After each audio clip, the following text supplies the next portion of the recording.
Hola a todos y bienvenidos a este nuevo video de matemáticas. Específicamente hoy trabajaremos con el teorema de Pitágoras. Este teorema me parece muy impresionante porque fue establecido en alrededor del año 500 antes de nuestra era, o sea, tiene muchísimos años que está establecido y hasta el día de hoy sigue siendo válido y lo seguimos utilizando en muchos temas, no nada más como tal, como tema en geometría, sino tiene más aplicaciones. Entonces, la verdad es uno de mis favoritos de la materia. Entonces vamos a empezar a ver de qué va el teorema de Pitágoras. Primeramente, el teorema de Pitágoras lo utilizamos con triángulos rectángulos. ¿Qué es un triángulo rectángulo? Un triángulo rectángulo va a ser un triángulo que tiene un ángulo recto. Recordemos que ángulo recto implica 90 grados. Entonces, por ejemplo aquí, no importa la posición en la que esté. En los 4 casos que puse aquí, tenemos un ángulo de 90 grados. Ese ángulo lo podemos identificar pues visualmente o también regularmente tiene colocado un cuadro en la esquina donde va el ángulo. Cuando en un triángulo podemos tener un ángulo así marcado, que implica que tiene una medida, bueno, tiene una medida, pero cuando tiene en cuadrado, implica que es un ángulo de 90 grados. Entonces podemos tener este caso y ya nos está diciendo que tiene un ángulo de 90 grados. Entonces un triángulo con un ángulo de 90 grados se llama triángulo rectángulo. Triángulo rectángulo, ¿ok? Ese es el nombre que se le da. Y el teorema de Pitágoras únicamente lo vamos a utilizar con triángulos rectángulos. Ahora, ya que definimos que vamos a trabajar con triángulos rectángulos, en estos triángulos les vamos a dar nombres específicos a sus lados. En un triángulo tenemos el ángulo de 90 grados y enfrente del ángulo de 90 grados se le va a llamar hipotenusa. Siempre el que está enfrente del 90 grados, en este caso aquí está el 90, enfrente es la hipotenusa. Aquí, lo voy a poner más bonito. Aquí está. Aquí está el ángulo de 90 grados, enfrente vamos a tener la hipotenusa. El ángulo y enfrente, hipotenusa. Ya que tenemos establecida la hipotenusa, pues los otros dos lados que nos quedan, pues se van a llamar catetos, los dos. Cateto y cateto. Los dos lados es cateto, cateto, cateto, cateto. ¿Sí? Ahí está. A veces para algunos es difícil de reconocer cuál es hipotenusa y cuáles son catetos. Una opción pues es irnos directo, ¿no? Ubicar el ángulo son tres maneras que les puedo decir de cómo determinar eso. Una es a partir del ángulo hacer la flecha y donde esté enfrente es la hipotenusa. Segunda manera, la hipotenusa siempre va a ser el lado más largo, siempre.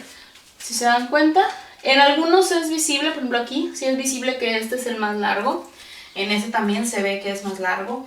También en este, por la posición, llega a ser un poquito difícil ver que es el más largo, más sin embargo, la hipotenusa siempre va a ser el más largo. Entonces, esa es la segunda manera. Otra manera más que pueden utilizarlos es utilizar su mano. ¿Qué van a hacer? Lo que van a tratar de hacer es ir colocándolo en cada uno de los ángulos del triángulo. Y donde su mano quede perfectamente acomodada es donde va a estar el ángulo. Porque por ejemplo, si yo la pongo aquí, pues no queda.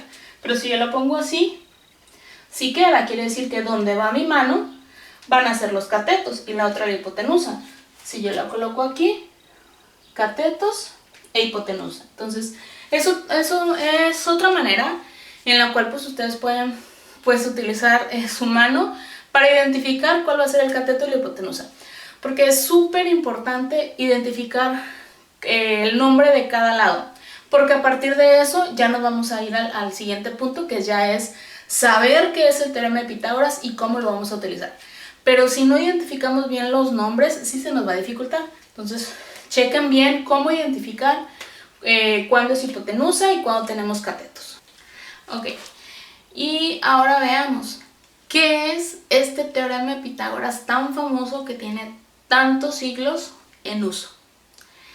Pitágoras, por allá del 500 antes de nuestra era, pues de alguna manera se dio cuenta de que hay una relación entre los lados de un triángulo rectángulo. Aquí hice un triángulo rectángulo, lo hice a escala, pero vamos a determinar que este lado, que es, no voy a indicar, aquí está el ángulo 90 grados, entonces tengo enfrente la hipotenusa, y pues por consiguiente tengo cateto y cateto. Entonces, Pitágoras analizó los lados y pues como les decía, aquí lo hice a escala, pero vamos a determinar que este vale 3 unidades y este vale 4 unidades. Nada más hice estos lados y este salió por default, o sea, este no lo indiqué yo. Este fue de 3, este de 4 y este me salió exactamente de 1, 2, 3, 4, 5. Es lo que salió. Entonces, ¿qué estableció Pitágoras? Que si yo dibujo cuadrados en los catetos de la figura, se determinan ciertas relaciones. Si este cuadrado mide 4 del cateto, pues quiere decir que aquí también va a valer 4. 4 por 4, este cateto o ese cuadrado tendría como área 16 unidades. Este cateto vale 3 unidades, entonces por lado sería 3 por 3, serían 9 unidades cuadradas. Aquí no dibujé la figura porque me iba a quitar espacio y lo voy a ocupar. Pero aquí si tuviéramos, voy a medio hacerlo nada más, si tuviéramos lo que es el cuadrado, si la hipotenusa me quedó de 5, pues este se generaría 25 unidades cuadradas. Entonces esas serían las medidas de los cuadrados y ocurre algo interesante.